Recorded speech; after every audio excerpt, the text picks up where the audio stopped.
El juego de los cuentos. Hola a todos y bienvenidos de nuevo a Secretos de Lili.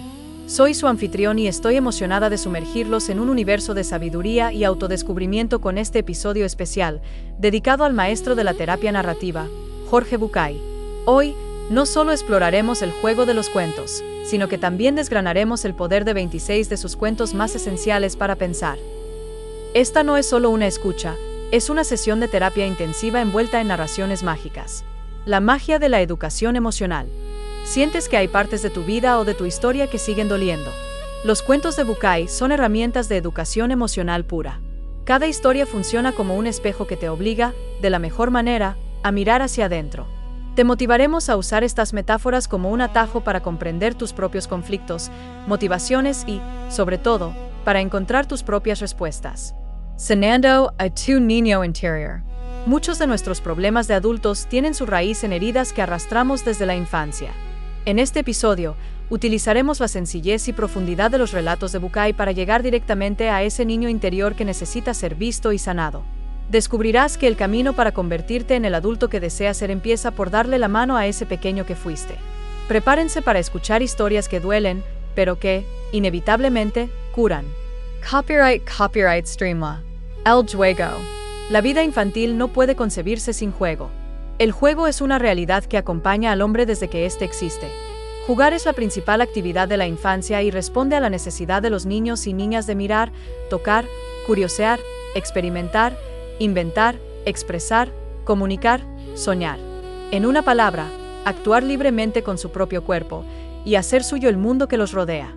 Por eso el juego infantil ha estado presente siempre en toda sociedad y cultura. Cada pueblo, según su forma de vida, ha desarrollado un tipo de juego, un tipo de recreación específica. Los juegos tradicionales. Cuando analizamos los juegos populares, encontramos características que se ajustan a las definiciones más actuales sobre el juego y las teorías acerca del desarrollo evolutivo en el niño. El juego es un impulso vital, que se expresa como actividad libre y espontánea, gratuita y placentera. Jugar debería ser una fuente de satisfacción y alegría, una actitud frente a la vida. El juego es descubrimiento, curiosidad, iniciativa, el deseo de vivir y gozar de la vida. El juego está pensado para ayudar al crecimiento armonioso de nuestra inteligencia, afectividad, creatividad y sociabilidad. El juego proporciona una fuente de placer y satisfacción. Comporta la oportunidad de expresar sentimientos y emociones. Favorece la descarga de energías y tensiones, facilitando la manifestación y superación de conflictos. Estimula el afán de superación personal de éxito. Estimula la formación del pensamiento simbólico. Posibilita la adquisición del dominio corporal e intelectual. Favorece la adquisición de la competencia lingüística tanto para el que escucha como para el que habla. Estimula la imaginación y creatividad. Posibilita el desarrollo del ingenio y curiosidad, que son la base de cualquier aprendizaje. Incentiva el descubrimiento del placer por la búsqueda y la investigación. Es un elemento de transmisión de valores y pautas de comportamiento social. El juego es una característica inherente al ser humano. En todas las épocas se ha jugado, sin limitarse tampoco a una edad determinada. Niños, jóvenes y adultos han jugado y siguen jugando. Variarán las expresiones, el estilo de juego, los tipos de juegos, etc., pero el juego forma parte del ser humano. La ausencia del juego en un niño es un claro indicio de una dificultad, de problemas en la salud física o mental, y hoy sabemos que lo mismo es transferible al adulto. El adulto que no tiene o no se crea espacios lúdicos, tiene menores posibilidades de ser dinámico y creativo en la vida cotidiana. De ahí la importancia que tiene el juego como dimensión humana, aspecto que deberíamos rescatar todos aquellos que trabajamos con otras personas. A través del juego, el niño explora su entorno, se expresa, aprende y se comunica. El juego es un canal que fortalece el vínculo con el universo no del todo comprendido y, si bien el adulto puede llegar a manifestar ciertas resistencias hacia la expresión lúdica, cuando logramos que se comprometa realmente en ese espacio diferente, se siente más distendido y capaz de comenzar a desplegar sus posibilidades ilimitadas. Desde hace mucho, sabemos que la vivencia, es decir, el aprendizaje a través de la experimentación, es el único conocimiento verdaderamente útil. A partir del juego se pueden crear ámbitos en los que las posibilidades de comprensión y expresión sean más abiertas y más directas, y desde allí descubrir nuevas alternativas o estrategias. Al distanciarse transitoria y voluntariamente de la realidad, el juego favorece un mejor y menos prejuicioso contacto con ella. El juego se aleja de lo cotidiano, Ocupa parámetros especiales y temporales diferentes de los impuestos por la rutina diaria. El juego se realiza según una norma o regla, siguiendo una determinada estructura y, por consiguiente, crea orden. El juego es fundamentalmente una actividad libre. Las personas jugamos por placer. Precisamente, poder responder a la necesidad de pasarlo bien, sin otro motivo, supone un acto de libertad. El niño interior. El niño interior es nuestra parte más creativa y juguetona, la más espontánea e imaginativa y el asiento natural de nuestros aspectos más desprejuiciados, investigadores y aventureros.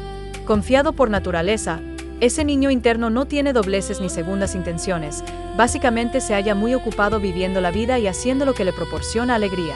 Animarse a jugar es despertar a ese niño o niña que alguna vez fuimos. Por eso, cuando jugamos no pensamos en función de nuestros límites y no juzgamos a nadie por sus diferencias, y toda nuestra sabiduría se mide en términos de intuición. Posiblemente por eso emerge del tan fácilmente el amor. Cuando retiras las máscaras del temor y los prejuicios, aparece lo mejor de lo que yace en tu interior, puede explorarse el universo como si fuera nuevo y puede volverse a jugar con la vida. La cultura sería impensable sin un componente lúdico. Tal es la presencia que el juego tiene en las actividades creativas, desde las cotidianas a las artísticas, que se escinde como algo aparte y diferente que se destaca en el mundo habitual. Durante el juego, más que nunca, el ayer y el mañana no existen, se juega en el presente absoluto. El libro juego de Déjame que te cuente. Este libro juego propone una creativa y entretenida reconfiguración de la narrativa. El diseño de un espacio de escucha divagante no condicionada. La aceptación del azar. La revalorización de lo subjetivo, la construcción de un espacio privilegiado de libertad y el encuentro de nuevas formas de interactividad. En este juego, como en todos, el participante tiene la posibilidad de entrar en el mundo de las ideas sin abandonar por ello el mundo sensible. Esta reconciliación pretende hacer posible la libre exploración de sus miedos y emociones en armonía con el universo de las propias determinaciones y creencias. Para ello, el jugador renuncia a las metas impuestas por el mundo real y cotidiano, lo cual solo será posible si, mientras juega, consigue dejar de lado la búsqueda de satisfacción inmediata de sus necesidades y la obsesión de tener el control sobre el juego. En el juego pueden romperse los hilos que atan cada cosa a una particular función, se puede jerarquizar el proceso sobre la meta y el sueño sobre los resultados. La victoria del placer de la autorrealización sobre el halago a la vanidad se constituye en un acto libre, ético y estético profundamente humano. El psiquiatra Winnicott, en su obra Realidad y Juego, sitúa el juego en la intersección del mundo exterior con el mundo interior. El juego en función del aprendizaje. El juego es un medio de expresión, un instrumento de conocimiento, un medio de socialización, un regulador y compensador de la afectividad y un efectivo instrumento de desarrollo de las estructuras de pensamiento. En una palabra, resulta un medio esencial de organización, desarrollo y afirmación de la personalidad. Hasta hace muy poco, la sociedad adulta y seria, incluyendo gran parte de los docentes y la mayoría de los padres y madres, consideraba el juego como algo banal y superfluo cuya única importancia radicaba en distraer al niño entre clase y clase o premiarlo con un pequeño recreo por un trabajo bien hecho.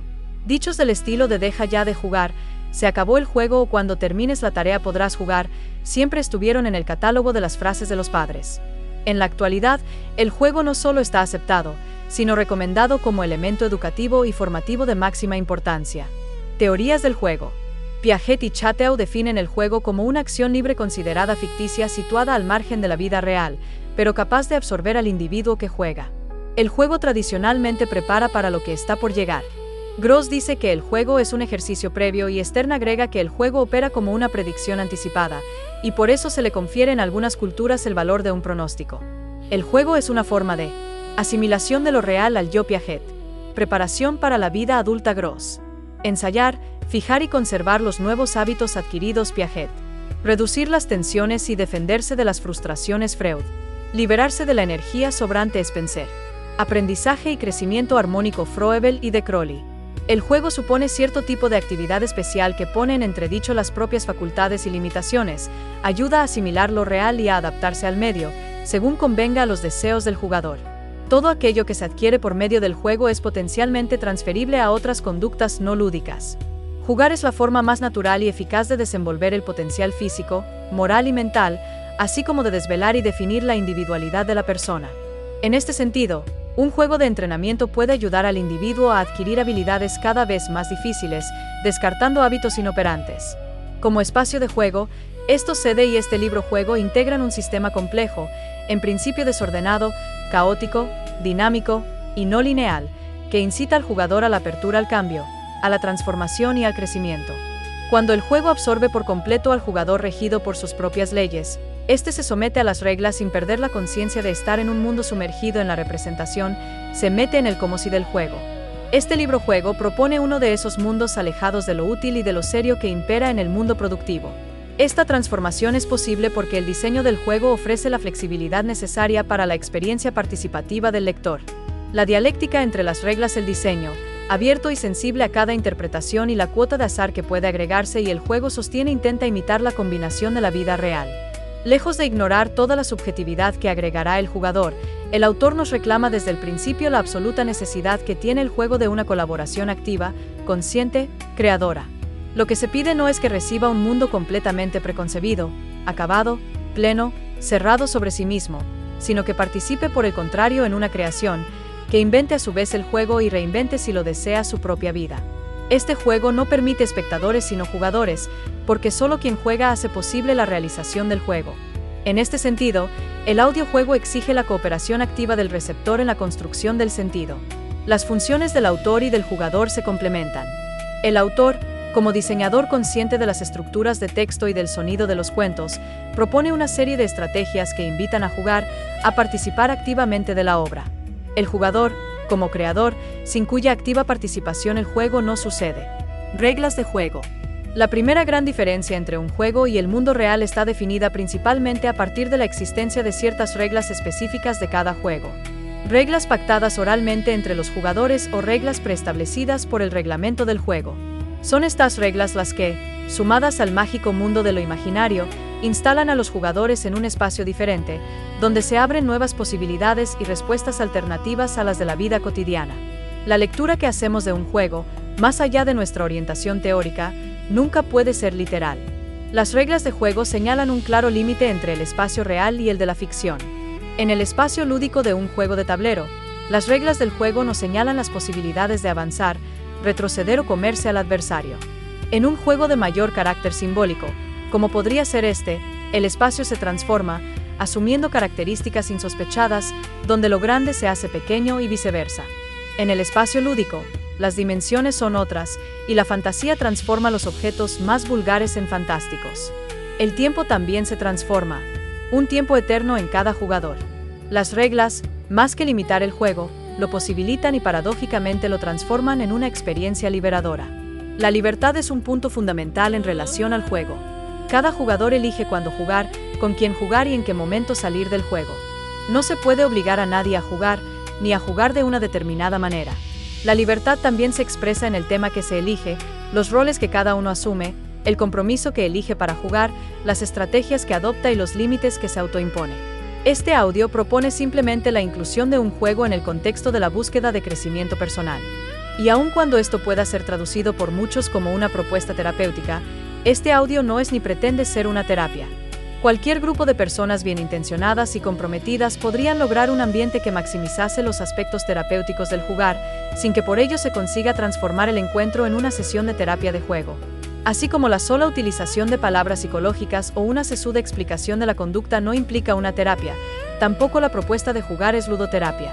Esta técnica tiene una orientación teórica sólida que guía el pensar y actuar del terapeuta cuando utiliza el juego como herramienta, especialmente para trabajar con niños. La terapia a través del juego es la interacción entre un adulto entrenado y uno pequeño que expresa sus sentimientos y dificultades a través de la comunicación simbólica del juego. Se parte de la base de que el niño expresará y trabajará sus conflictos a través de la metáfora lúdica. Así el niño puede expresar sus sentimientos a través de la fantasía y, trabajando sobre ello, puede ir modificando aspectos de su vida. El juego, por sí mismo, no es capaz de provocar ningún cambio terapéutico. Como en cualquier juego, el primer paso es aprender a jugar. Los obstáculos que se presenten dentro del juego deberán resolverse en ese mismo espacio, sin salirse del rol. Podremos recurrir a las reglas del juego y buscar dentro de ellas las estrategias para poder sacarle partido al juego, sin sobreexigir ni subestimar las posibilidades lúdicas. Este juego, como todos, introduce códigos diferentes que llevan a lecturas especiales. El juego es un fenómeno demasiado complejo en sí mismo, a lo que se suma la complejidad del juego de cada persona y grupo de personas. Todos llegamos con nuestra propia historia y posibilidad lúdica, desplegándolas en un espacio común. A partir de allí se crea una nueva forma de jugar que deberá promover la creatividad y nuevas vías de aprendizaje. Una de las exigencias que caracterizan el juego es la de adoptar puntos de vista externos a uno mismo. Tanto en el resultado como en la comprensión y en la aceptación de lo aprendido se requiere un pensamiento desprejuiciado, una actitud abierta, alerta y reflexiva.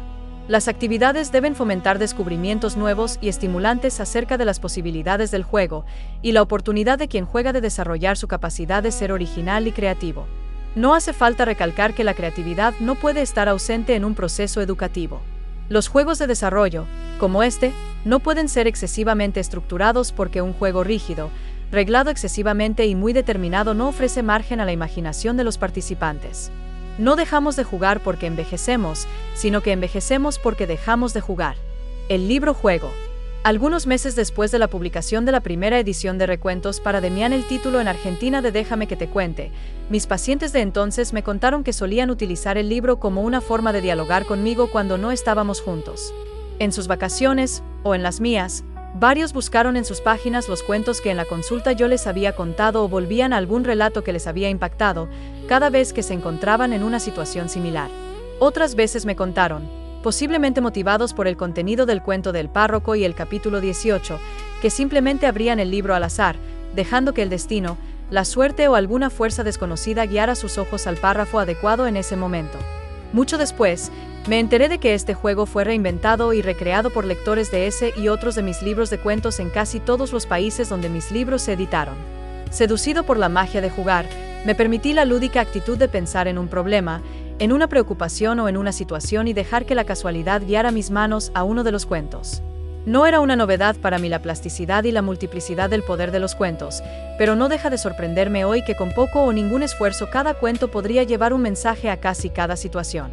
Seguramente por eso, y aclarando que se trataba de un juego, me animé muchas veces a invitar a jugar a algunos de los que me pedían que autografiara un libro. Les sugería que pensaran en ellos mismos o en algo que los inquietara y que abrieran el libro al azar en cualquier página. Buscaba yo el inicio del cuento en el que se había abierto y escribía allí mi dedicatoria, para ti fulano de tal hoy, y agregaba la fecha y mi firma.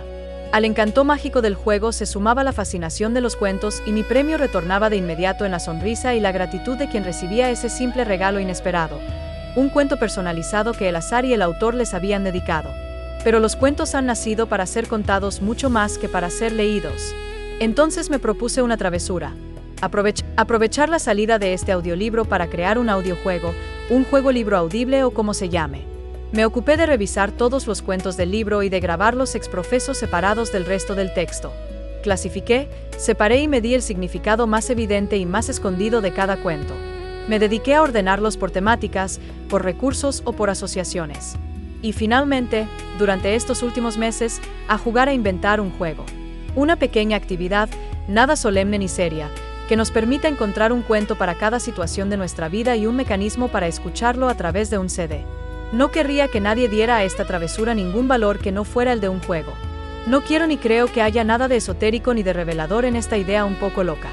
Solo propongo jugar y encontrar en el disparador de un cuento una excusa más para pensar desde un lugar diferente. ¿Cómo se juega? El sobre contiene, además de los 5 CD, una cartulina de colores con 3 círculos concéntricos. Y, primero deberás elegir una pregunta, una situación, un problema o una coyuntura acerca de la cual buscas respuestas. Si estás jugando con otros, es aconsejable explicar con claridad el planteamiento para poder recibir ayuda en la última etapa.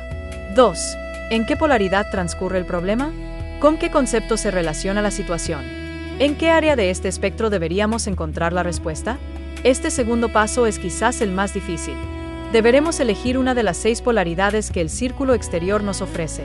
Para intentar ayudarte, te propongo una serie de palabras de alguna manera relacionadas para mí y solo para mí con cada polaridad. No es necesario que las uses y quizás sea mejor que las saltees. Confianza, inquietud. Algunas palabras posiblemente relacionadas: preocupación, autoestima, recursos, incertidumbre, apuesta, entrega, insomnio, serenidad, calma, temblor, ansiedad, solución, nerviosismo, duda, flexibilidad, obediencia, seguridad, intimidad, ayuda, abandono.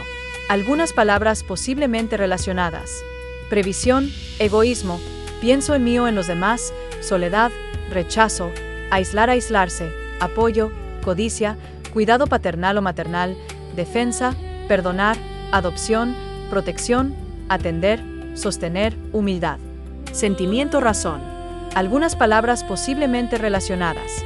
Prevención, conmoción, emoción, locura, adicción, amargura, intelecto, inteligencia, astucia, conciencia, instinto, opinión, gusto, frialdad, distancia, practicidad, efectividad, resultados, deber, culpa, vergüenza. Elección, pasividad. Algunas palabras posiblemente relacionadas.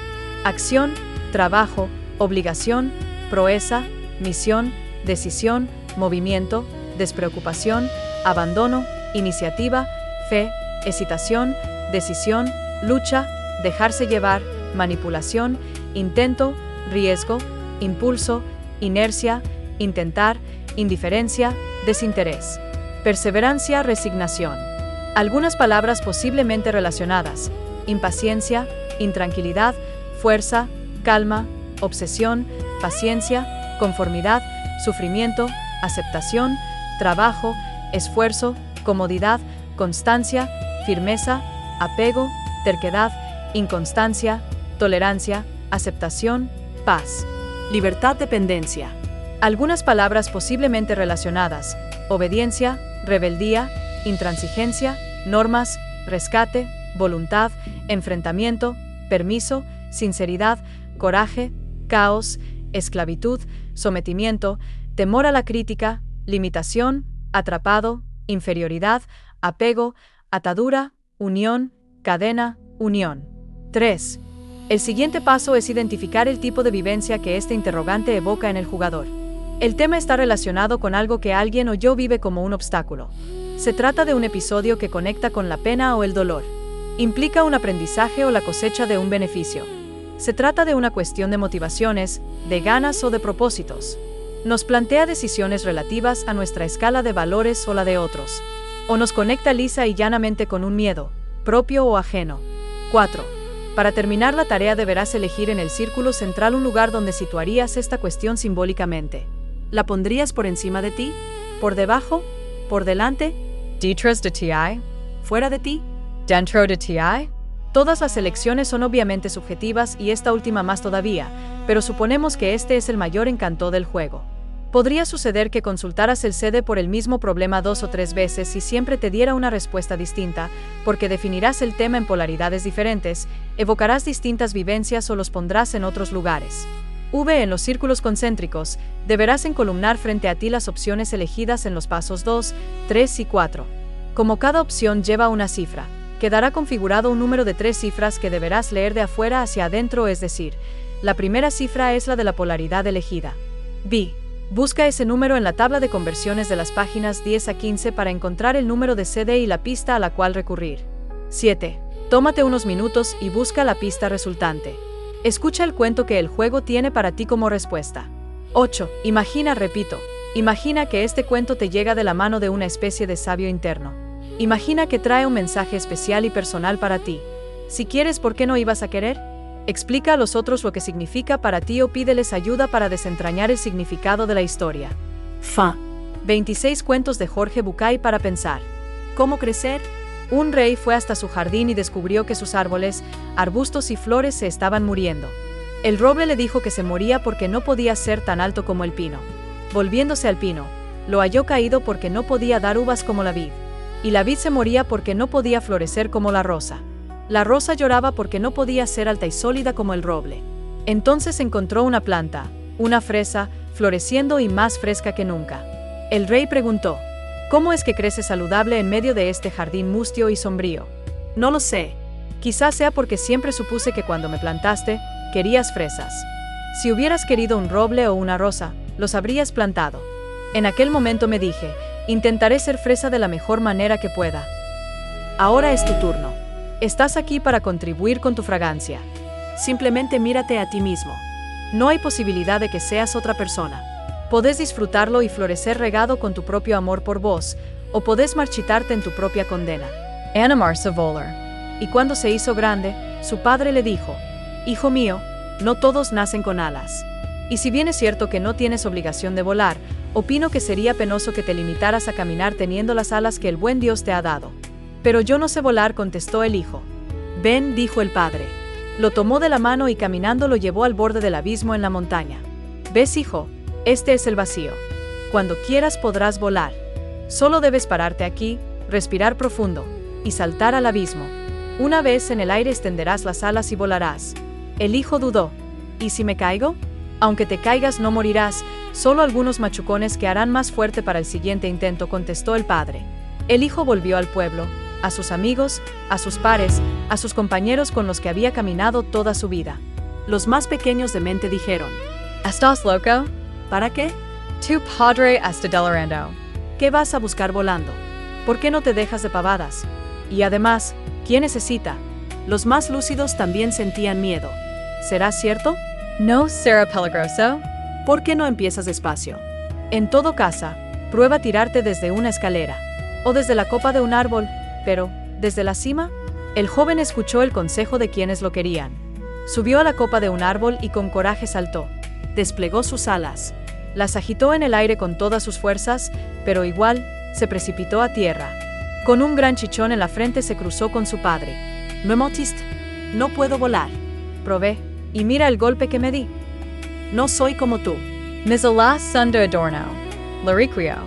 Hijo mío, dijo el padre, para volar hay que crear el espacio de aire libre necesario para que las alas se desplieguen. Es como tirarse en un paracaídas, necesitas cierta altura antes de saltar.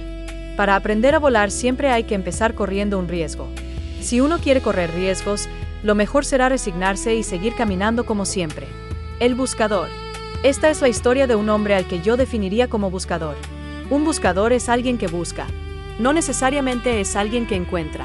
Tampoco es a alguien que sabe lo que está buscando. Es simplemente para quien su vida es una búsqueda. Un día un buscador sintió que debía ir hacia la ciudad de Camir. Él había aprendido a hacer caso riguroso a esas sensaciones que venían de un lugar desconocido de sí mismo, así que dejó todo y partió. Después de 2 días de marcha por los polvorientos caminos divisó Camir, a lo lejos. Un poco antes de llegar al pueblo, una colina a la derecha del sendero le llamó la atención. Estaba tapizada de un verde maravilloso y había un montón de árboles, pájaros y flores encantadoras. La rodeaba por completo una especie de valla pequeña de madera lustrada. Una portezuela de bronce lo invitaba a entrar. De pronto sintió que olvidaba el pueblo y sucumbió ante la tentación de descansar por un momento en ese lugar.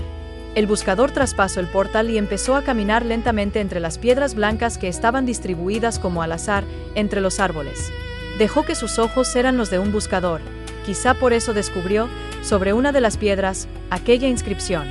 Abedul Tare vivió 8 años, 6 meses, 2 semanas y 3 días. Se sobrecogió un poco al darse cuenta de que esa piedra no era simplemente una piedra.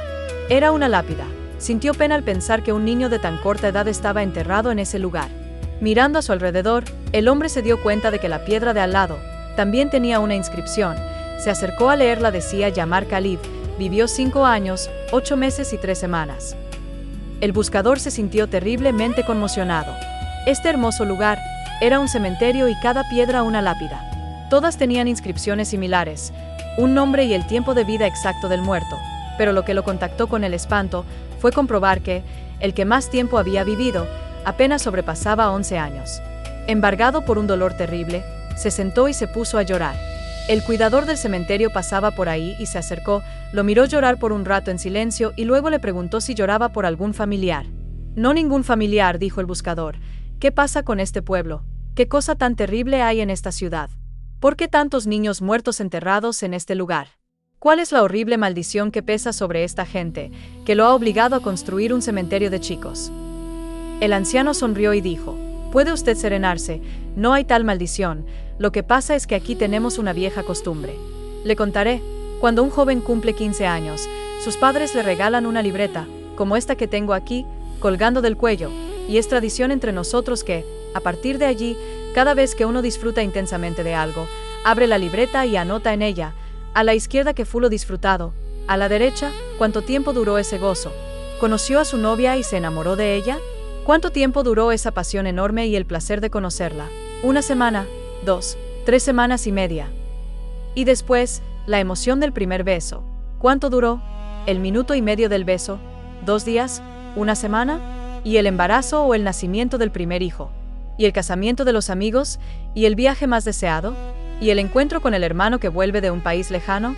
¿Cuánto duró el disfrutar de estas situaciones? Horas, días. Así vamos anotando en la libreta cada momento. Cuando alguien se muere, es nuestra costumbre abrir su libreta y sumar el tiempo de lo disfrutado para escribirlo sobre su tumba. Porque ese es, para nosotros, el único y verdadero tiempo vivido. El elefante encadenado. Cuando yo era chico me encantaban los circos, y lo que más me gustaba de los circos eran los animales. También a mí como a otros, después me enteré, me llamaba la atención el elefante. Durante la función, la enorme bestia hacía despliegue de su tamaño, peso y fuerza descomunal, pero después de su actuación y hasta un rato antes de volver al escenario, el elefante quedaba sujeto solamente por una cadena que aprisionaba una de sus patas clavada a una pequeña estaca clavada en el suelo. Sin embargo, la estaca era solo un minúsculo pedazo de madera apenas enterrado unos centímetros en la tierra. Y aunque la cadena era gruesa y poderosa, me parecía obvio que ese animal capaz de arrancar un árbol de cuajo con su propia fuerza, podría, con facilidad, arrancar la estaca y huir. El misterio es evidente. ¿Qué lo mantiene entonces? ¿Por qué no huye? Cuando tenía 5 o 6 años, yo todavía en la sabiduría de los grandes. Pregunté entonces a algún maestro, a algún padre o a algún tío por el misterio del elefante. Alguno de ellos me explicó que el elefante no se escapaba porque estaba amaestrado.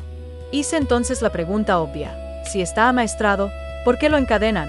No recuerdo haber recibido ninguna respuesta coherente. Con el tiempo me olvidé del misterio del elefante y la estaca, y solo lo recordaba cuando me encontraba con otros que también se habían hecho la misma pregunta. Hace algunos años descubrí que por suerte para mí alguien había sido lo bastante sabio como para encontrar la respuesta. El elefante del circo no se escapa porque ha estado atado a una estaca parecida desde muy, muy pequeño. Cerré los ojos y me imaginé al pequeño recién nacido sujeto a la estaca. Estoy seguro de que en aquel momento el elefantito empujó, tiró, sudó, tratando de soltarse. Y a pesar de todo su esfuerzo, no pudo. La estaca era ciertamente muy fuerte para él. Juraría que se durmió agotado, y que al día siguiente volvió a probar, y también al otro y al que le seguía. Hasta que un día, un terrible día para su historia, el animal aceptó su impotencia y se resignó a su destino.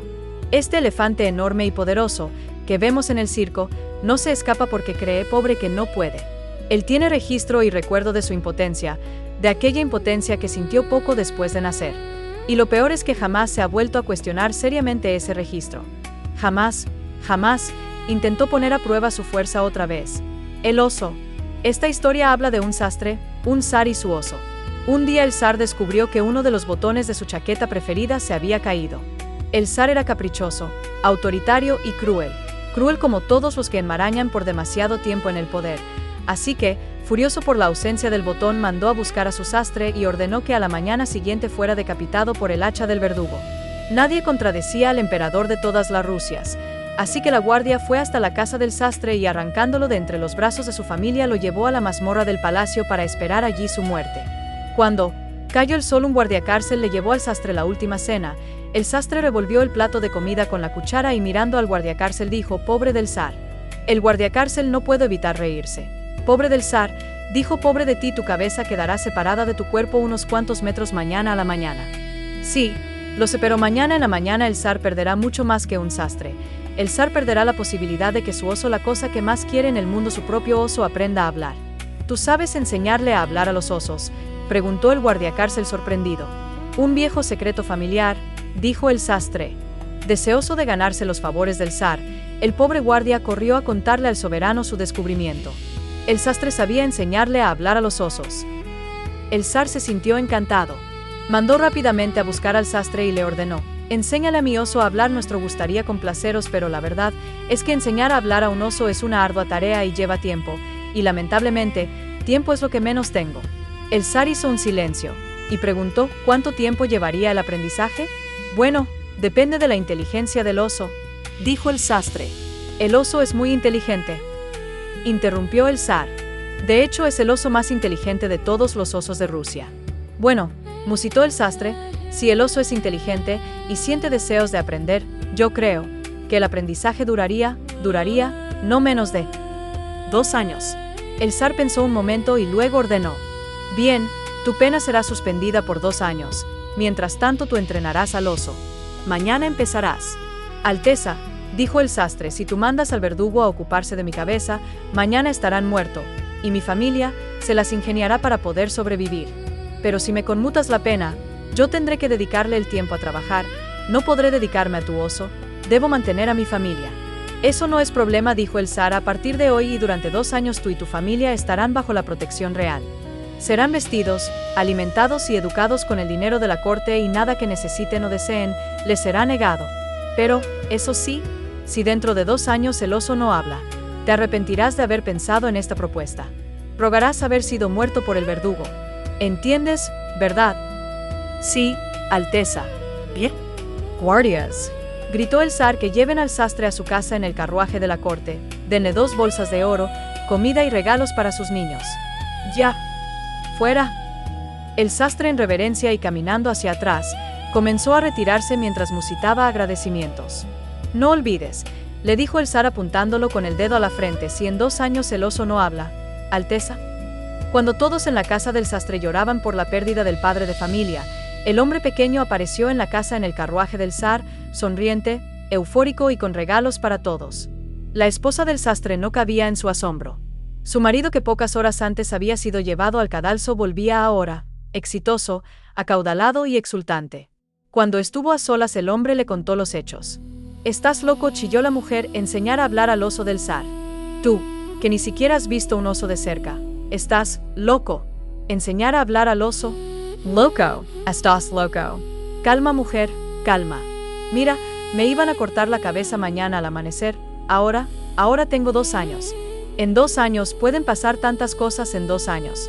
En 2 años, siguió el sastre, se puede morir el zar, me puedo morir yo, y lo más importante, por ahí el oso habla. El temido enemigo.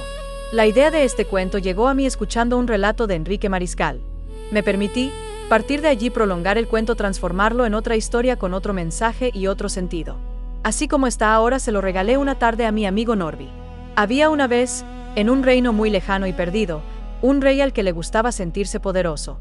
Su deseo de poder no se satisfacía solo con tenerlo.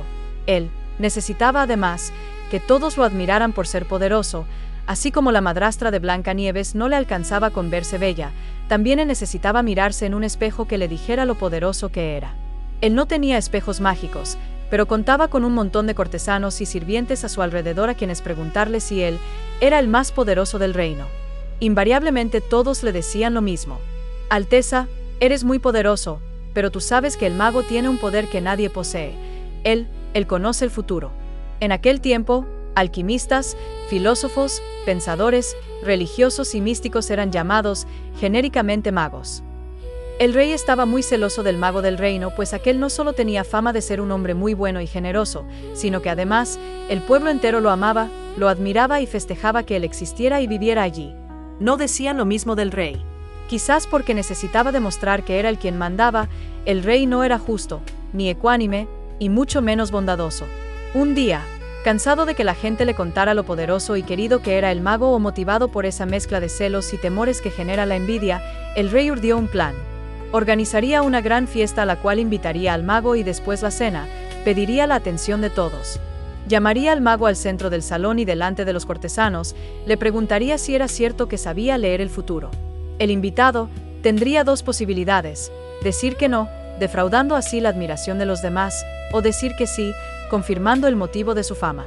El rey estaba seguro de que escogería la segunda posibilidad.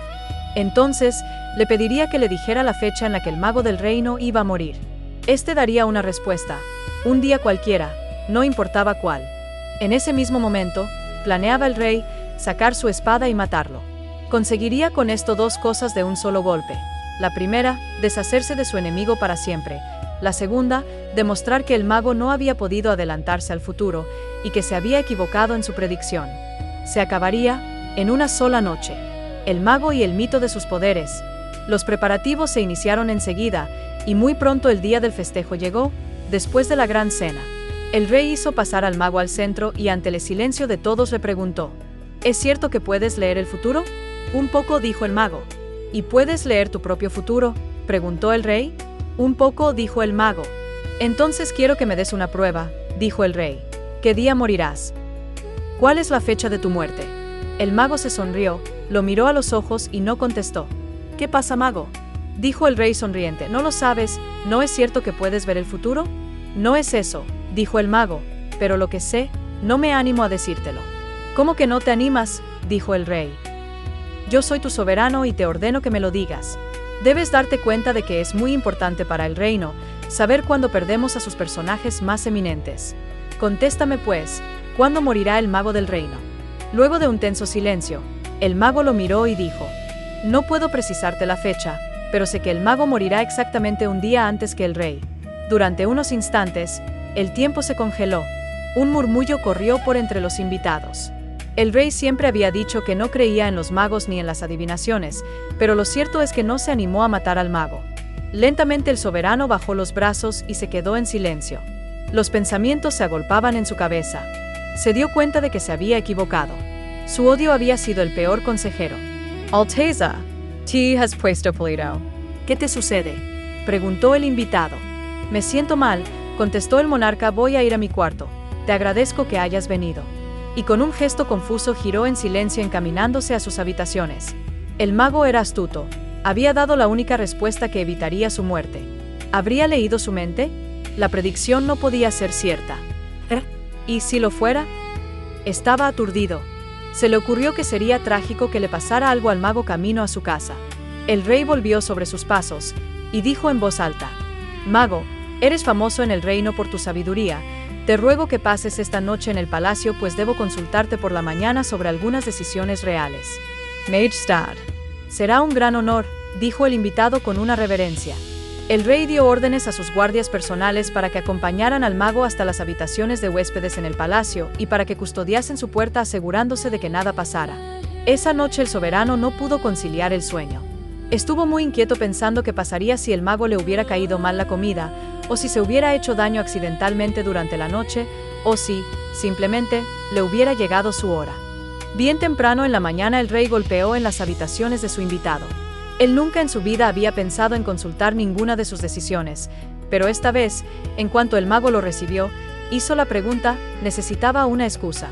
Y el mago, que era un sabio, le dio una respuesta correcta, creativa y justa. El rey, casi sin escuchar la respuesta, alabó a su huésped por su inteligencia y le pidió que se quedara un día más, supuestamente, para consultarle otro asunto. Obviamente, el rey solo quería asegurarse de que nada le pasara. El mago, que gozaba de la libertad que solo conquistan los iluminados, aceptó. Desde entonces todos los días, por la mañana o por la tarde, el rey iba hasta las habitaciones del mago para consultarlo y lo comprometía para una nueva consulta al día siguiente. No pasó mucho tiempo antes de que el rey se diera cuenta de que los consejos de su nuevo asesor eran siempre acertados y terminara, casi sin notarlo, teniéndolos en cuenta en cada una de las decisiones. Pasaron los meses y luego los años. Y como siempre, estar cerca del que sabe vuelve el que no sabe más sabio. Así fue. El rey poco a poco se fue volviendo más y más justo. Ya no era despótico ni autoritario. Dejó de necesitar sentirse poderoso, y seguramente por ello dejó de necesitar demostrar su poder. Empezó a aprender que la humildad también podía ser ventajosa, empezó a reinar de una manera más sabia y bondadosa. Y sucedió que su pueblo empezó a quererlo, como nunca lo había querido antes. El rey ya no iba a ver al mago investigando por su salud, iba realmente para aprender, para compartir una decisión o simplemente para charlar, porque el rey y el mago habían llegado a ser excelentes amigos. Un día, a más de 4 años de aquella cena, y sin motivo, el rey recordó aquel plan que alguna vez urdió para matar a su entonces más odiado enemigo. Y se dio cuenta que no podía seguir manteniendo este secreto sin sentirse un hipócrita. El rey tomó coraje y fue hasta la habitación del mago.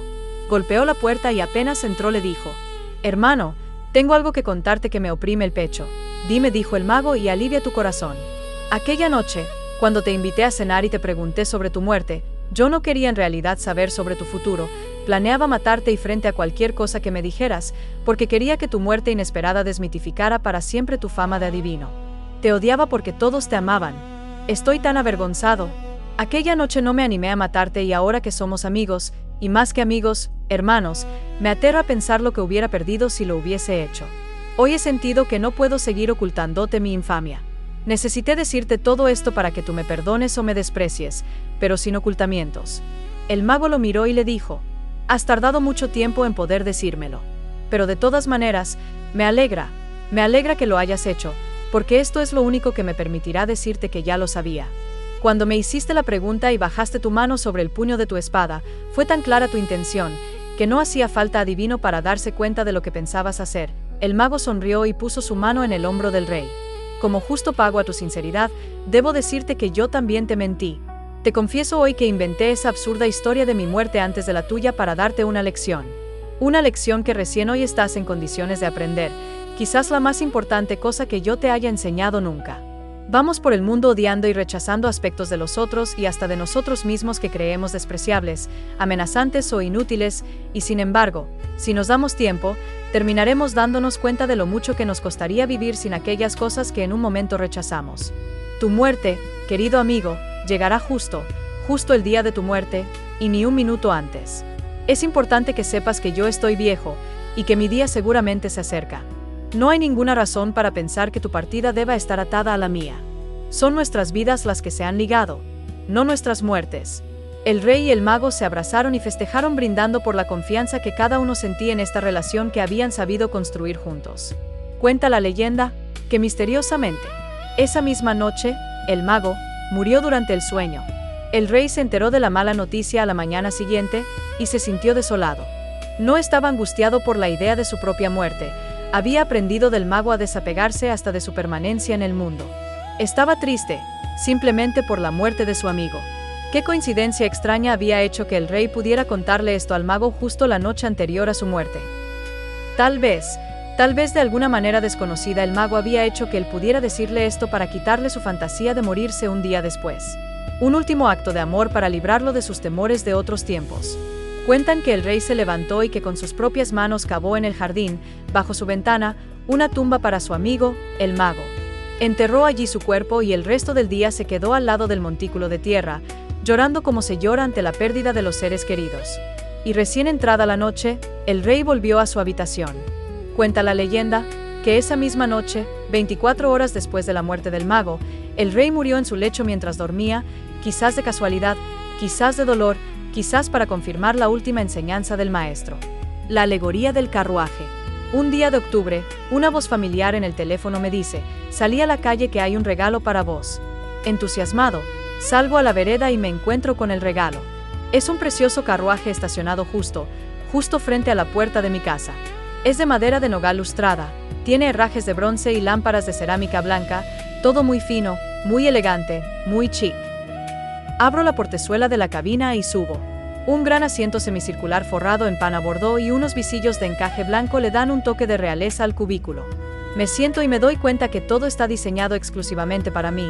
Está calculado el largo de las piernas, el ancho del asiento, la altura del techo, todo es muy cómodo. Y no hay lugar para nadie más.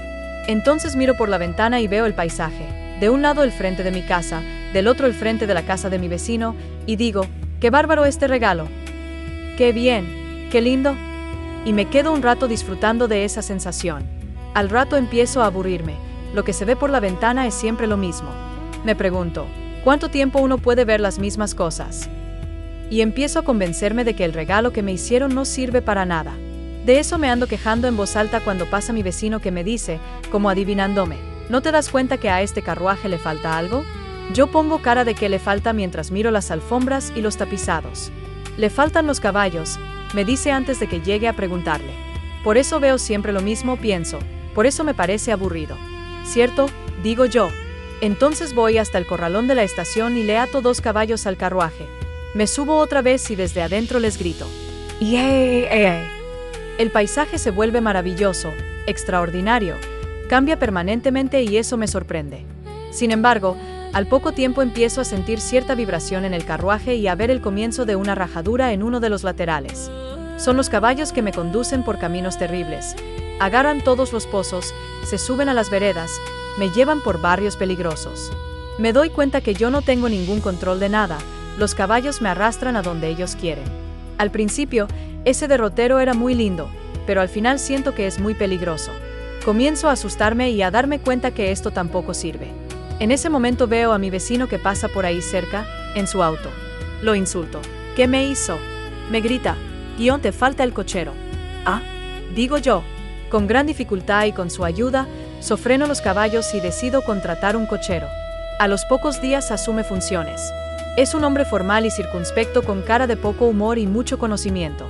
Me parece que ahora sí estoy preparado para disfrutar verdaderamente del regalo que me hicieron. Me subo, me acomodo, asomo la cabeza y le indico al cochero a dónde ir. Él conduce, él controla la situación, él decide la velocidad adecuada y elige la mejor ruta. Yo disfruto el viaje. Hemos nacido, salido de nuestra casa y nos hemos encontrado con un regalo, nuestro cuerpo. A poco de nacer nuestro cuerpo registró un deseo, una necesidad, un requerimiento instintivo, y se movió. Este carruaje no serviría para nada si no tuviera caballos. Ellos son los deseos, las necesidades, las pulsiones y los afectos. Todo va bien durante un tiempo, pero en algún momento empezamos a darnos cuenta que estos deseos nos llegaban por caminos un poco arriesgados y a veces peligrosos, y entonces tenemos necesidad de sofrenarlos. Aquí es donde aparece la figura del cochero, nuestra cabeza, nuestro intelecto, nuestra capacidad de pensar racionalmente. El cochero sirve para evaluar el camino, la ruta. Pero quienes realmente tiran del carruaje son tus caballos. No permitas que el cochero los descuide. Tienen que ser alimentados y protegidos. ¿Por qué? ¿Qué harías sin los caballos? ¿Qué sería de vos si fueras solamente cuerpo y cerebro? Si no tuvieras ningún deseo, ¿cómo sería la vida? Sería como la de esa gente que va por el mundo sin contacto con sus emociones, dejando que solamente su cerebro empuje el carruaje. Obviamente tampoco podés descuidar el carruaje, porque tiene que durar todo el proyecto. Y esto implicará reparar, cuidar, afinar lo que sea necesario para su mantenimiento. Si nadie lo cuida, el carruaje se rompe, y si se rompe se acabó el viaje. Obstáculos. Voy andando por un sendero. Dejo que mis pies me lleven. Mis ojos se posan en los árboles, en los pájaros, en las piedras. En el horizonte se recorta la silueta de una ciudad. Agudizo la mirada para distinguirla bien. Siento que la ciudad me atrae. Sin saber cómo, me doy cuenta de que en esta ciudad puedo encontrar todo lo que deseo. Todas mis metas, mis objetivos y mis logros. Mis ambiciones y mis sueños están en esta ciudad. Lo que quiero conseguir, lo que necesito, lo que más me gustaría hacer, aquello a lo cual aspiro, o que intento, por lo que trabajo, lo que siempre ambicioné, aquello que sería el mayor de mis éxitos. Me imagino que todo eso está en esa ciudad. Sin dudar, empiezo a caminar hacia ella. A poco de andar, el sendero se hace cuesta arriba. Me canso un poco, pero no me importa. Sigo. Diviso una sombra negra, más adelante, en el camino. Al acercarme, veo que una enorme zanja me impide mi paso. Temo duro. Me enoja que mi meta no pueda conseguirse fácilmente. De todas maneras decido saltar la zanja. Retrocedo, tomo impulso y salto. Consigo pasarla. Me repongo y sigo caminando. Unos metros más adelante, aparece otra zanja. Vuelvo a tomar carrera y también la salto. Corro hacia la ciudad, el camino parece despejado. Me sorprende un abismo que detiene mi camino. Me detengo. Imposible saltarlo, veo que a un costado hay maderas, clavos y herramientas. Me doy cuenta de que está allí para construir un puente. Nunca he sido hábil con mis manos. Pienso en renunciar. Miro la meta que deseo y resisto. Empiezo a construir el puente. Pasan horas, o días, o meses. El puente está hecho. Emocionado, lo cruzo. Y al llegar al otro lado, descubro el muro. Un gigantesco muro frío y húmedo rodea la ciudad de mis sueños.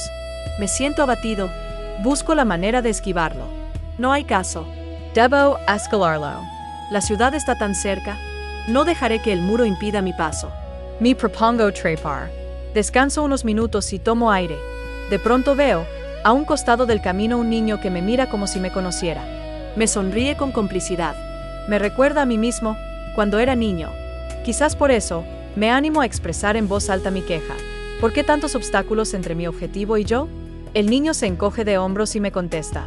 ¿Por qué me lo preguntas a mí? Los obstáculos no estaban antes de que tú llegaras. Los obstáculos los trajiste tú. Sueños de semilla. En el silencio de mi reflexión percibo todo mi mundo interno como si fuera una semilla, de alguna manera pequeña e insignificante, pero también pletórica de potencialidades.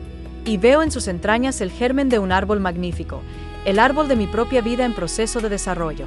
En su pequeñez, cada semilla contiene el espíritu del árbol que será después. Cada semilla sabe cómo transformarse en árbol, cayendo en tierra fértil. absorbiendo los jugos que la alimentan, expandiendo las ramas y el follaje, llenándose de flores y de frutos, para poder dar lo que tienen que dar. Cada semilla sabe cómo llegar a ser árbol. Y tantas son las semillas como son los sueños secretos. Dentro de nosotros, innumerables sueños esperan el tiempo de germinar, echar raíces y darse a luz, morir como semillas, para convertirse en árboles. Árboles magníficos y orgullosos que a su vez nos digan, en su solidez, que oigamos nuestra voz interior, que escuchemos la sabiduría de nuestro sueño semilla. Ellos, los sueños, indican el camino con símbolos y señales de toda clase, en cada hecho, en cada momento, entre las cosas y entre las personas, en los dolores y en los placeres, en los triunfos y en los fracasos. Lo soñado nos enseña, dormidos o despiertos, a vernos, a escucharnos, a darnos cuenta. Nos muestra el rumbo en presentimientos huidizos o en relámpagos de lucidez cegadora. Y así crecemos, nos desarrollamos, evolucionamos. Y un día, mientras transitamos este eterno presente que llamamos vida, las semillas de nuestros sueños se transformarán en árboles y desplegarán sus ramas que, como alas gigantescas, cruzarán el cielo, uniendo en un solo trazo nuestro pasado y nuestro futuro. Nada hay que temer, una sabiduría interior las acompaña, porque cada semilla sabe cómo llegar a ser árbol. Un relato sobre amor. Se trata de dos hermosos jóvenes que se pusieron de novios cuando ella tenía 13 y él 18. Vivían en un pueblito de leñadores situado al lado de una montaña. Él era alto, esbelto y musculoso, dado que había aprendido a ser leñador desde la infancia. Ella era rubia, de pelo muy largo, tanto que le llegaba hasta la cintura, tenía los ojos celestes, hermosos y maravillosos. La historia cuenta que había noviado con la complicidad de todo el pueblo. Hasta que un día, cuando ella tuvo 18 y él 23, el pueblo entero se puso de acuerdo para ayudar a que ambos se casaran. Les regalaron una cabaña, con una parcela de árboles para que él pudiera trabajar como leñador. Después de casarse se fueron a vivir allí para la alegría de todos, de ellos, de su familia y del pueblo, que tanto había ayudado en esa relación. Y vivieron allí durante todos los días de un invierno, un verano, una primavera y un otoño, disfrutando mucho de estar juntos. Cuando el día del primer aniversario se acercaba, ella sintió que debía hacer algo para demostrarle a él su profundo amor. Pensó hacerle un regalo que significara esto. Un hacha nueva relacionaría todo con el trabajo. Un pullover tejido tampoco la convencía, pues ya le había tejido pulóveres en otras oportunidades. Una comida no era suficiente agasajo. Decidió bajar al pueblo para ver qué podía encontrar allí y empezó a caminar por las calles. Sin embargo, por mucho que caminara no encontraba nada que fuera tan importante y que ella pudiera comprar con las monedas que, semanas antes, había ido guardando de los vueltos de las compras pensando que se acercaba la fecha del aniversario. Al pasar por una joyería, la única del pueblo, vio una hermosa cadena de oro expuesta en la vidriera. Entonces recordó que había un solo objeto material que él adoraba verdaderamente, que él consideraba valioso. Se trataba de un reloj de oro que su abuelo le había regalado antes de morir. Desde chico, él guardaba ese reloj en un estuche de gamuza que dejaba siempre al lado de su cama. Todas las noches abría la mesita de luz, sacaba del sobre de gamuza aquel reloj, lo lustraba, le daba un poquito de cuerda, se quedaba escuchándolo hasta que la cuerda se terminaba, lo volvía a lustrar, lo acariciaba un rato y lo guardaba nuevamente en el estuche.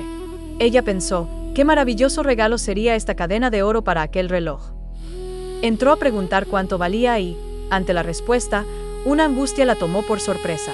Era mucho más dinero del que ella había imaginado, mucho más de lo que ella había podido juntar. Hubiera tenido que esperar 3 aniversarios más para poder comprárselo. Pero ella no podía esperar tanto. Salió del pueblo un poco triste, pensando qué hacer para conseguir el dinero necesario para esto. Entonces pensó en trabajar, pero no sabía cómo. Y pensó, hasta que, al pasar por la única peluquería del pueblo, se encontró con un cartel que decía, se compra pelo natural. Y como ella tenía ese pelo rubio, que no se había cortado desde que tenía 10 años, no tardó en entrar a preguntar. El dinero que le ofrecían alcanzaba para comprar la cadena de oro y todavía sobraba para una caja donde guardar la cadena y el reloj. No dudó. Le dijo a la peluquera, si dentro de 3 días regreso para venderle mi pelo, ¿usted me lo compraría? Seguro, fue la respuesta. Entonces en 3 días estaré aquí. Regresó a la joyería, dejó reservada la cadena y volvió a su casa. No dijo nada. El día del aniversario, ellos dos se abrazaron un poquito más fuerte que de costumbre.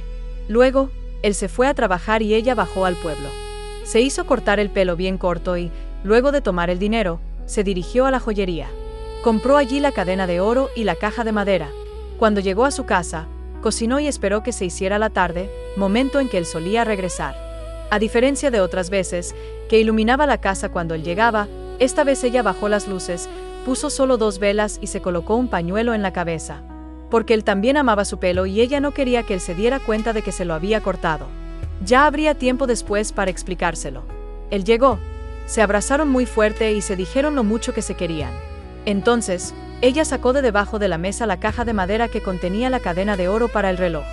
Y él fue hasta el ropero y extrajo de allí una caja muy grande que le había traído mientras ella no estaba. La caja contenía 2 enormes peinetones que él había comprado, vendiendo el reloj de oro del abuelo. Si ustedes creen que el amor es sacrificio, por favor, no se olviden de esta historia. El amor no está en nosotros para sacrificarse por el otro, sino para disfrutar de su existencia. La tristeza y la furia. En un reino encantado donde los hombres nunca pueden llegar, o quizás donde los hombres transitan eternamente sin darse cuenta. En un reino mágico, donde las cosas no tangibles se vuelven concretas. Había una vez un estanque maravilloso.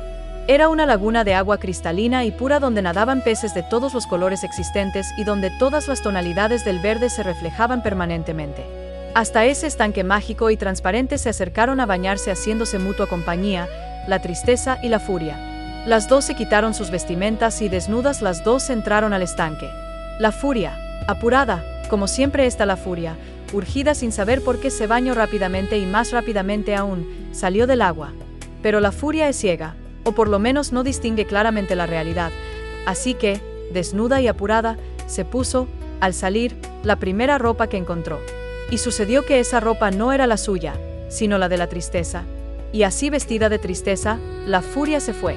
Muy calma, y muy serena, dispuesta como siempre a quedarse en el lugar donde está, la tristeza terminó su baño y sin ningún apuro, o mejor dicho, sin conciencia del paso del tiempo, con pereza y lentamente, salió del estanque. En la orilla se encontró con que su ropa ya no estaba. Como todos sabemos, si hay algo que a la tristeza no le gusta es quedar al desnudo, así que se puso la única ropa que había junto al estanque, la ropa de la furia.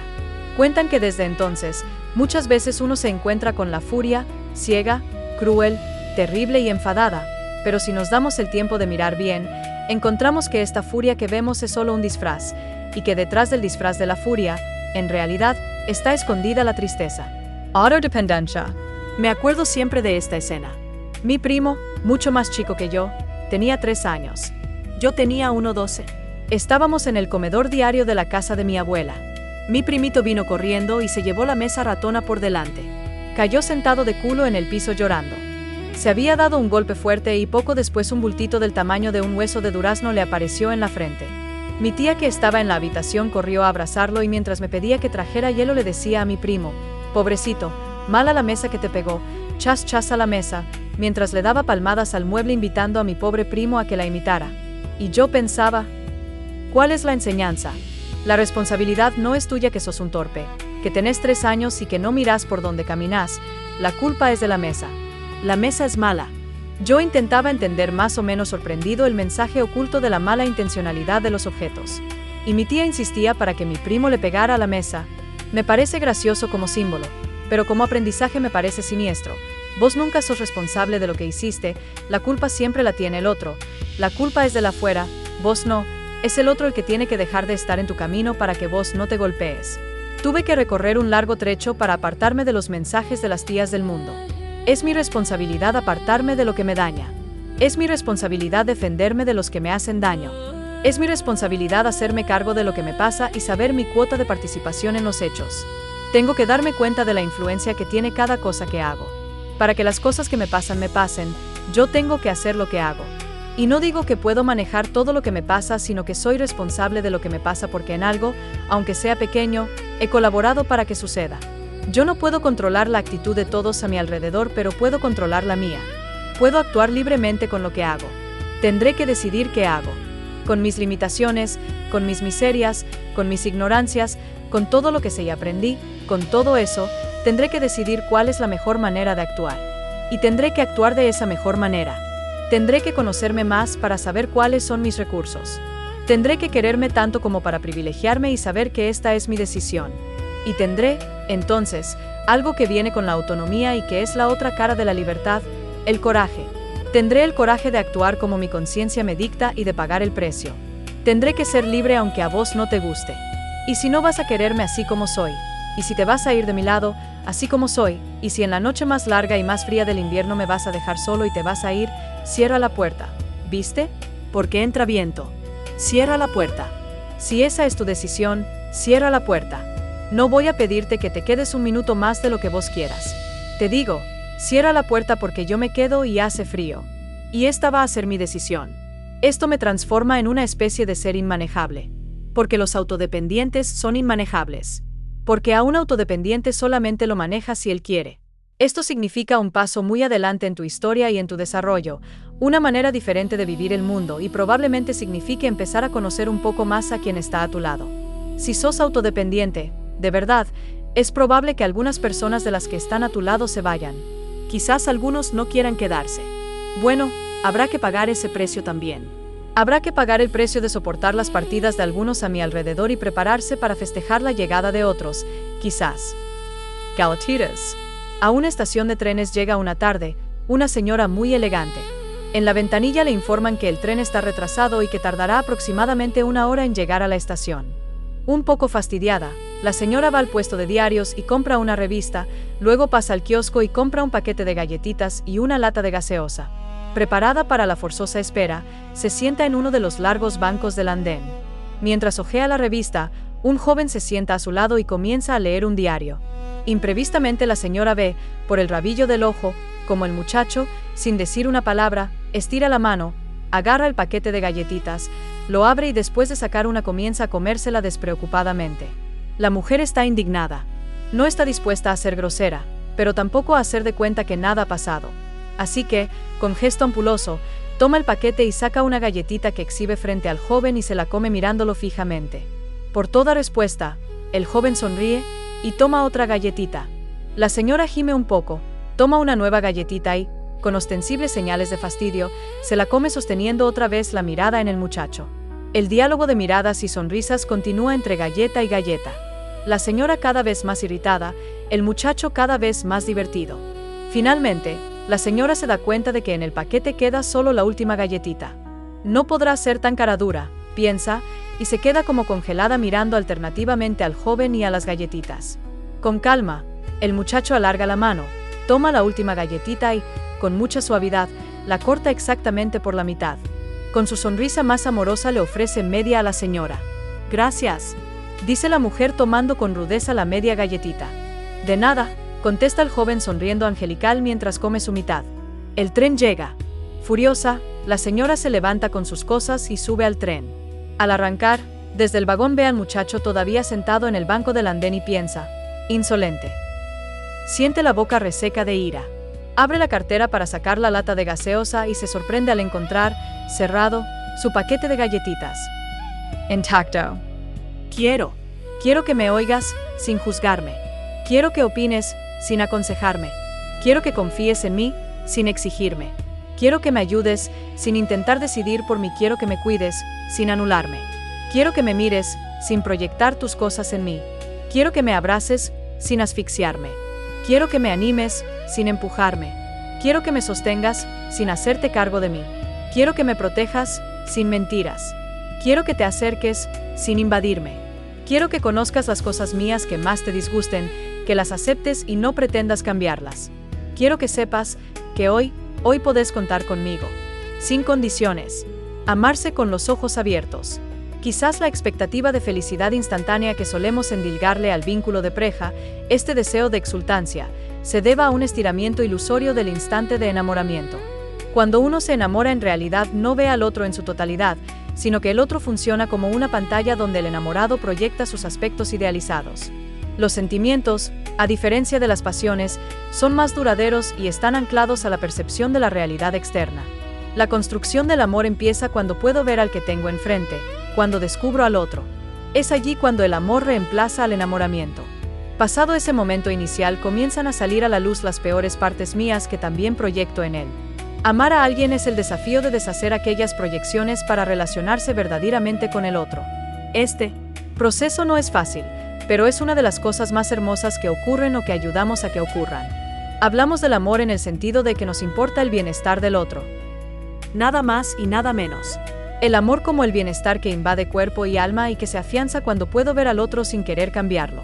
Más importante que la manera de ser del otro, importa el bienestar que siento a su lado y su bienestar al lado mío. El placer de estar con alguien que se ocupa de que uno esté bien, que percibe lo que necesitamos y disfruta al dárnoslo, eso hace al amor. Una pareja es más que una decisión, es algo que ocurre cuando nos sentimos unidos a otro de una manera diferente. Podría decir que desde el placer de estar con otro tomamos la decisión de compartir gran parte de nuestra vida con esa persona y descubrimos el gusto de estar juntos. Aunque es necesario saber que encontrar un compañero de ruta no es suficiente, también hace falta que esa persona sea capaz de nutrirnos, como ya dijimos, que de hecho sea una eficaz ayuda en nuestro crecimiento personal. Wellwood dice que el verdadero amor existe cuando amamos por lo que sabemos que esa persona puede llegar a ser, no solo por lo que es. El enamoramiento es más bien una relación en la cual la otra persona no es en realidad reconocida como verdaderamente otra, sino más bien sentida e interpretada como si fuera un doble de uno mismo, quizás en la versión masculina y eventualmente dotada de rasgos que corresponden a la imagen idealizada de lo que uno quisiera ser. En el enamoramiento hay un yo me amo al verme reflejado en vos. Mauricio Abadi. Enamorarse es amar las coincidencias, y amar es enamorarse de las diferencias. El verdadero valor del anillo. Un joven concurrió a un sabio en busca de ayuda. Vengo, maestro, porque me siento tan poca cosa que no tengo fuerzas para hacer nada. Me dicen que no sirvo, que no hago nada bien, que soy torpe y bastante tonto. ¿Cómo puedo mejorar, maestro? ¿Qué puedo hacer para que me valoren más? El maestro, sin mirarlo, le dijo: «¿Cuánto lo siento, muchacho? No puedo ayudarte, debo resolver primero mis propios problemas. Quizás después, si quisieras ayudarme tú a mí, yo podría resolver este tema con más rapidez y después tal vez te pueda ayudar». Encantado, maestro, titubeó el joven, pero sintió que otra vez era desvalorizado y sus necesidades postergadas. Bien, asintió el maestro. Se quitó un anillo que llevaba en el dedo pequeño de la mano izquierda y dándoselo al muchacho agregó: «Toma el caballo que está allí afuera y cabalga hasta el mercado. Debo vender este anillo para pagar una deuda. Es necesario que obtengas por él la mayor suma posible, pero no aceptes menos de una moneda de oro. Vete y regresa con esa moneda lo más rápido que puedas». El joven tomó el anillo y partió. Apenas llegó, empezó a ofrecer el anillo a los mercaderes. Estos lo miraban con algún interés hasta que el joven decía lo que pretendía por el anillo. Cuando el joven mencionaba la moneda de oro, algunos reían, otros le daban vuelta la cara y solo un viejito fue tan amable como para tomarse la molestia de explicarle que una moneda de oro era muy valiosa para entregarla a cambio de un anillo. En afán de ayudar, alguien le ofreció una moneda de plata y un cacharro de cobre, pero el joven tenía instrucciones de no aceptar menos de una moneda de oro, así que rechazó la oferta. Después de ofrecer su joya a toda persona que se cruzaba en el mercado, más de 100 personas, y abatido por su fracaso, montó su caballo y regresó. ¿Cuánto hubiese deseado el joven tener él mismo esa moneda de oro? Podría habérsela entregado al maestro para liberarlo de su preocupación y recibir entonces su consejo y su ayuda. «Maestro», dijo, «lo siento, no es posible conseguir lo que me pediste. Quizás pudiera conseguir 2 o 3 monedas de plata, pero no creo que yo pueda engañar a nadie respecto del verdadero valor del anillo». «Qué importante lo que dijiste, joven amigo», contestó sonriente el maestro. «Debemos saber primero el verdadero valor del anillo. Vuelve a montar y vete al joyero. ¿Quién mejor que él para saberlo? Dile que quisieras vender el anillo y pregúntale cuánto da por él. Pero no importa lo que ofrezca, no se lo vendas.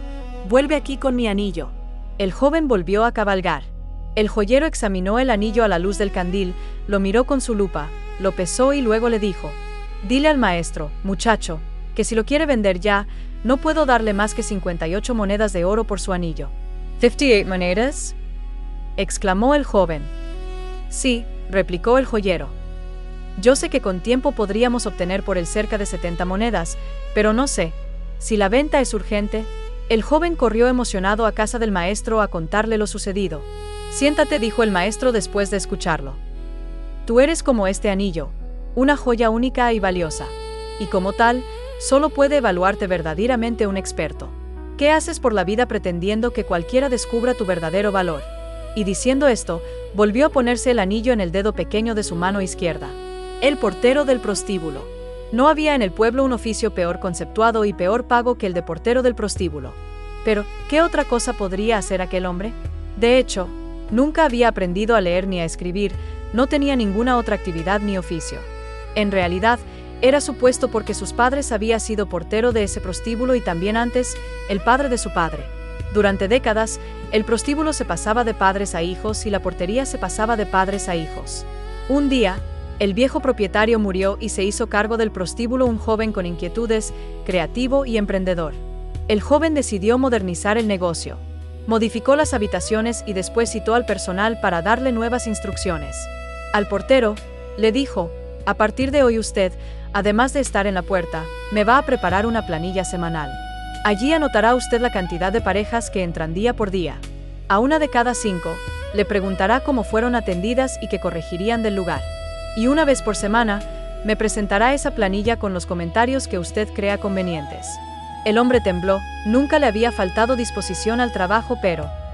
Me encantaría satisfacerlo, señor, balbuceó, pero yo no sé leer ni escribir. Ah, cuánto lo siento. Como usted comprenderá, yo no puedo pagar a otra persona para que haga esto y tampoco puedo esperar hasta que usted aprenda a escribir, por lo tanto. Pero señor, usted no me puede despedir, yo trabajé en esto toda mi vida, también mi padre y mi abuelo. No lo dejó terminar. Mire, yo comprendo, pero no puedo hacer nada por usted. Lógicamente le vamos a dar una indemnización, esto es, una cantidad de dinero para que tenga hasta que encuentre otra cosa. Así que, lo siento, que tenga suerte. Y sin más, se dio vuelta y se fue. El hombre sintió que el mundo se derrumbaba. Nunca había pensado que podría llegar a encontrarse en esa situación. Llegó a su casa, por primera vez desocupado. ¿Qué hacer? Recordó que a veces en el prostíbulo, cuando se rompía una cama o se arruinaba una pata de un ropero, él, con un martillo y clavos se las ingeniaba para hacer un arreglo sencillo y provisorio. Pensó que esta podría ser una ocupación transitoria hasta que alguien le ofreciera un empleo. Buscó por toda la casa las herramientas que necesitaba, solo tenía unos clavos oxidados y una tenaza mellada. Tenía que comprar una caja de herramientas completa. Para eso usaría una parte del dinero recibido. En la esquina de su casa se enteró de que en su pueblo no había una ferretería y que debía viajar 2 días en mula para ir al pueblo más cercano a realizar la compra. ¿Qué más da?, pensó, y emprendió la marcha. A su regreso, traía una hermosa y completa caja de herramientas. No había terminado de quitarse las botas cuando llamaron a la puerta de su casa. Era su vecino. Vengo a preguntarle si no tiene un martillo para prestarme. Mire, sí, lo acabo de comprar pero lo necesito para trabajar, como me quedé sin empleo. Bueno, pero yo se lo devolvería mañana bien temprano. Está bien. A la mañana siguiente, como había prometido, el vecino tocó la puerta. Mire, yo todavía necesito el martillo. ¿Por qué no me lo vende? No, yo lo necesito para trabajar y además, la ferretería está a 2 días de mula. Hagamos un trato, dijo el vecino, yo le pagaré a usted los 2 días de ida y los 2 de vuelta, más el precio del martillo, total usted está sin trabajar. ¿Qué le parece? Realmente, esto le daba un trabajo por 4 días. Aceptó. Volvió a montar su mula. Al regreso, otro vecino lo esperaba en la puerta de su casa. Hola, vecino. ¿Usted le vendió un martillo a nuestro amigo? Sí. Yo necesito unas herramientas. Estoy dispuesto a pagarle sus 4 días de viaje y una pequeña ganancia por cada herramienta. Usted sabe, no todos podemos disponer de 4 días para nuestras compras. El ex portero abrió su caja de herramientas y su vecino eligió una pinza, un destornillador, un martillo y un cincel. Le pagó y se fue. No todos disponemos de 4 días para compras, recordaba. Si esto era cierto, mucha gente podría necesitar que él viajara a traer herramientas. En el siguiente viaje decidió que arriesgaría un poco del dinero de la indemnización, trayendo más herramientas que las que había vendido. De paso, podría ahorrar algún tiempo de viajes. La voz empezó a correrse por el barrio y muchos quisieron evitarse el viaje. Una vez por semana, el ahora corredor de herramientas viajaba y compraba lo que necesitaban sus clientes. Pronto entendió que si pudiera encontrar un lugar donde almacenar las herramientas, podría ahorrar más viajes y ganar más dinero. Alquiló un galpón. Luego le hizo una entrada más cómoda y algunas semanas después con una vidriera, el galpón se transformó en la primer ferretería del pueblo. Todos estaban contentos y compraban en su negocio.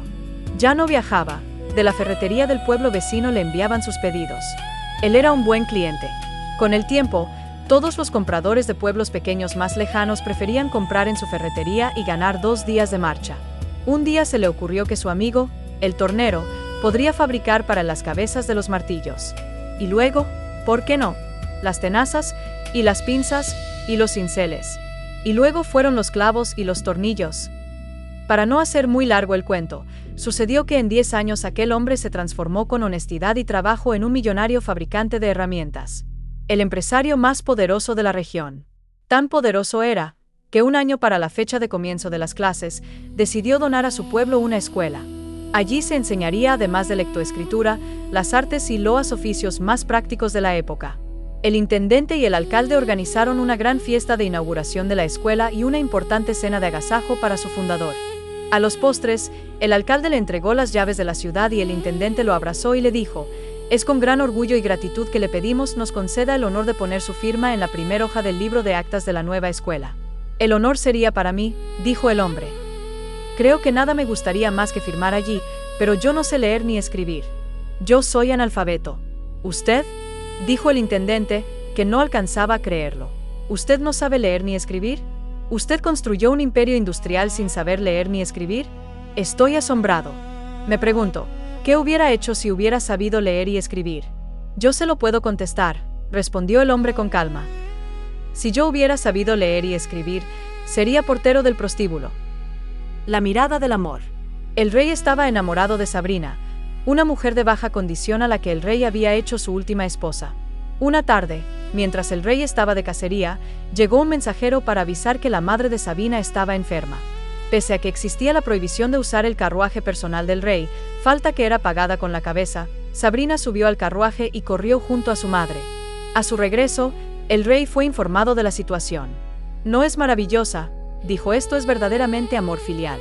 No le importó su vida para cuidar a su madre. «Es maravillosa». Cierto día, mientras Sabrina estaba sentada en el jardín del palacio comiendo fruta, llegó el rey. La princesa lo saludó y luego le dio un mordisco al último durazno que quedaba en la canasta. «Parecen ricos», dijo el rey. «Lo son», dijo la princesa y alargando la mano le cedió a su amado el último durazno. «¿Cuánto me ama?», comentó después el rey. «Renunció a su propio placer para darme el último durazno de la canasta. ¿No es fantástica?». Pasaron algunos años y vaya a saber por qué, el amor y la pasión desaparecieron del corazón del rey. Sentado con su amigo más confidente, le decía: «Nunca se portó como una reina. ¿Acaso no desafió mi investidura usando mi carruaje? Es más, recuerdo que un día me dio a comer una fruta mordida». La ciudad de los pozos. Esta ciudad no estaba habitada por personas, como todas las demás ciudades del planeta. Esta ciudad estaba habitada por pozos. Pozos vivientes, pero pozos al fin. Los pozos se diferenciaban entre sí, no solo por el lugar en el que estaban excavados, sino también por el brocal, la abertura que los conectaba con el exterior. Había pozos pudientes y ostentosos con brocales de mármol y de metales preciosos, pozos humildes de ladrillo y madera y algunos otros más pobres, con simples agujeros pelados que se abrían en la tierra. La comunicación entre los habitantes de la ciudad era de brocal a brocal y las noticias cundían rápidamente, de punta a punta del poblado. Un día llegó a la ciudad una moda que seguramente había nacido en algún pueblito humano. La nueva idea señalaba que todo ser viviente que se precie debería cuidar mucho más lo interior que lo exterior. Lo importante no es lo superficial, sino el contenido. Así fue como los pozos empezaron a llenarse de cosas. Algunos se llenaban de cosas, monedas de oro y piedras preciosas. Otros, más prácticos, se llenaron de electrodomésticos y aparatos mecánicos. Algunos más optaron por el arte y fueron llenándose de pinturas, pianos de cola y sofisticadas esculturas posmodernas. Finalmente los intelectuales se llenaron de libros, de manifiestos ideológicos y de revistas especializadas. Pasó el tiempo. La mayoría de los pozos se llenaron a tal punto que ya no pudieron incorporar nada más. Los pozos no eran todos iguales, así que, si bien algunos se conformaron, hubo otros que pensaron que debían hacer algo para seguir metiendo cosas en su interior. Alguno de ellos fue el primero. En lugar de apretar el contenido, se le ocurrió aumentar su capacidad ensanchándose. No pasó mucho tiempo antes de que la idea fuera imitada. Todos los pozos gastaban gran parte de sus energías en ensancharse para poder hacer más espacio en su interior. Un pozo, pequeño y alejado del centro de la ciudad, empezó a ver a sus camaradas ensanchándose desmedidamente. Él pensó que si seguían hinchándose de tal manera, pronto se confundirían los bordes y cada uno perdería su identidad. Sin querer saber. «¿Y si es cierto que has dejado de quererme? Yo te pido, por favor, no me lo digas». necesito por hoy y todavía navegar inocente en tus mentiras. Dormiré sonriendo y muy tranquilo. Me despertaré bien temprano en la mañana. Y volveré a hacerme a la mar, te lo prometo. Pero esta vez, sin atisbo de protesta o resistencia, naufragaré por voluntad y sin reservas en la profunda inmensidad de tu abandono. Sin nombre 2. En un oasis escondido entre los más lejanos paisajes del desierto, se encontraba el viejo Eliau de rodillas, a un costado de algunas palmeras datileras. Su vecino Akim, el acaudalado mercader, se detuvo en el oasis a abrevar sus camellos y vio a Eliau transpirando, mientras parecía cavar en la arena. «¿Qué tal, anciano? La paz sea contigo». «Contigo», contestó Eliau sin dejar su tarea. «¿Qué haces aquí, con esta temperatura, y esa pala en las manos?» «Siembro», contestó el viejo. «¿Qué siembras aquí, Eliau?» «Dátiles», respondió Eliau mientras señalaba a su alrededor el palmar. «Dátiles», repitió el recién llegado, y cerró los ojos como quien escucha la mayor estupidez. «El calor te ha dañado el cerebro. Querido amigo, ven, deja esa tarea y vamos a la tienda a beber una copa de licor. No debo terminar la siembra. Luego, si quieres, beberemos. Dime, amigo, ¿cuántos años tienes?» «No sé. 60, 70, 80, no sé. Lo he olvidado. ¿Pero eso qué importa?» «Mira, amigo, los datileros tardan más de 50 años en crecer y recién después de ser palmeras adultas están en condiciones de dar frutos. Yo no estoy deseándote el mal y lo sabes. Ojalá vivas hasta los 101 años, pero tú sabes que difícilmente puedas llegar a cosechar algo de lo que hoy siembras. Deja eso y ven conmigo. Mira, Akim, yo comí los dátiles que otro sembró, otro que tampoco soñó con probar esos dátiles. Yo siembro hoy, para que otros puedan comer mañana los dátiles que hoy planto, y aunque solo fuera en honor de aquel desconocido, vale la pena terminar mi tarea. Me has dado una gran lección, Eliau. Déjame que te pague con una bolsa de monedas esta enseñanza que hoy me diste». Y diciendo esto, Akim le puso en la mano al viejo una bolsa de cuero. «Te agradezco tus monedas, amigo. Ya ves, a veces pasa esto. Tú me pronosticabas que no llegaría a cosechar lo que sembrara. Parecía cierto y sin embargo, mira, todavía no termino de sembrar y ya coseché una bolsa de monedas y la gratitud de un amigo. Tu sabiduría me asombra, anciano. Esta es la segunda gran lección que me das hoy y es quizás más importante que la primera. Déjame pues que pague esta lección con otra bolsa de monedas». «Y a veces pasa esto», siguió el anciano y extendió la mano mirando las dos bolsas de monedas. «Sembré para no cosechar y antes de terminar de sembrar ya coseché no solo una, sino 2 veces. Ya basta, viejo, no sigas hablando. Si sigues enseñándome cosas, tengo miedo de que no me alcance toda mi fortuna para pagarte». «Kadisha». Cavando, para montar un cerco que separara mi terreno del de mi vecino, me encontré enterrado en mi jardín un viejo cofre lleno de monedas de oro. A mí no me intereso por la riqueza, me intereso por lo extraño del hallazgo. Nunca he sido ambicioso y no me importan demasiado los bienes materiales, pero igual desenterré el cofre. Saqué las monedas y las lustré. Estaban tan sucias las pobres. Mientras las apilaba sobre mi mesa prolijamente, las fui contando. Constituían en sí mismas una verdadera fortuna. Solo por pasar el tiempo, empecé a imaginar todas las cosas que se podrían comprar con ellas. Pensaba en lo loco que se pondría un codicioso que se topara con semejante tesoro. Por suerte, no era mi caso. Hoy vino un señor a reclamar las monedas, era mi vecino. Pretendía sostener en un miserable que las monedas las había enterrado su abuelo, y que por lo tanto le pertenecían a él. Me dio tanto fastidio que lo maté. Si no lo hubiera visto tan desesperado por tenerlas, se las hubiera dado, porque si hay algo que a mí no me importa son las cosas que se compran con dinero. Eso sí, no soporto la gente codiciosa. Un señor le pidió una tarde a su vecino una olla prestada. El dueño de la olla no era demasiado solidario, pero se sintió obligado a prestarla. A los 4 días, la olla no había sido devuelta, así que, con la excusa de necesitarla, fue a pedirle a su vecino que se la devolviera. Casualmente, iba para su casa a devolverla. El parto fue tan difícil. ¿Qué parto? El de la olla. ¿Qué? Ah, ¿usted no sabía? La olla estaba embarazada. ¿Embarazada? Sí, y esa misma noche tuvo familia, así que debió hacer reposo, pero ya está recuperada. ¿Reposo? Sí. Un segundo, por favor, y entrando en su casa trajo la olla, un jarrito y una sartén. Esto no es mío, solo la olla. No, es suyo, esta es la cría de la olla. Si la olla es suya, la cría también es suya. Este está realmente loco, pensó, pero mejor que le siga la corriente. Bueno, gracias. De nada, adiós. Adiós, adiós. Y el hombre marchó a su casa con el jarrito, la sartén y la olla. Esa tarde, el vecino otra vez le tocó el timbre.